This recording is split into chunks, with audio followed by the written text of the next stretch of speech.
بيقولوا إن وراء كل رجل عظيم امرأة عظيمة، ولكن في عالم المافيا المكسيكية وراء كل سقوط امبراطور امرأة قلبت كل الموازين. النهاردة هحكي لكم حكاية المنتشو، وازاي بدأت قصته من الناس كلها كانت بتخاف وتهاوي ومحدش بيجي جنبه، لحد اما نهايته اتكتبت بأبشع طريقة ممكنة.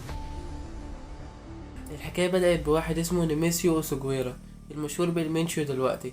وده بدأ حياته عيل صغير بيزرع الأفوكادو، وهاجر إلى أمريكا متسلل عشان يهرب من الفقر والجوع. اشتغل هناك في ممنوعات واتقبض عليه، وطبعا رحلوه على المكسيك تاني، وهناك عمل أغرب حاجة مكنتش تتخيلها. اشتغل عسكري شرطة، بس طبعا عينه كانت على الفلوس، فقرر يقلب الترابيزة عليهم كلهم وأسس كارتل خلاسكو الجيل الجديد. مينشي ما كانش مجرد تاجر عادي، بالعكس ده كان مهندس رعب لكل الدول.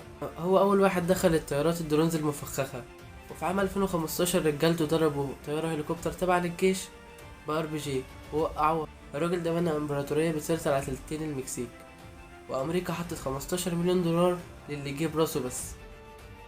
لكن السر اللي دايما بيستخبى ورا الكواليس هي بنته جيسيكا جوانا، والبنت دي هي كانت عقله المدبر، وكانت المسؤولة عن غسيل الأموال في أمريكا لحد ما اتقبض عليها سنة 2020.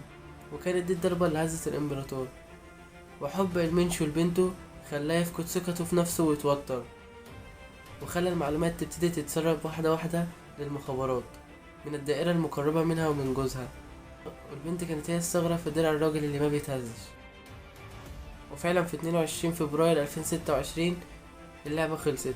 حصرت الجهات العسكرية مكان المنشو بالكامل، وحاول يهرب وسط ضرب النار، ولكن اتصاب إصابة قاتلة ومات. في طريقه للمستشفى المكسيك كلها ولعت نار، ورجالته قفلوا المدن كلها وضربوا نار، وحصلت مواجهة بين رجالته والشرطة. بس طبعا جثته في الآخر اتسلمت لعيلته عشان يتأكدوا إن فعلا المنشيو قصته انتهت. وكانت قصته من أغرب القصص اللي انت هتسمعها في حياتك كلها. مات المنشي وساب وراه صراع كبير على مين اللي هيمسك الكرسي بعديه.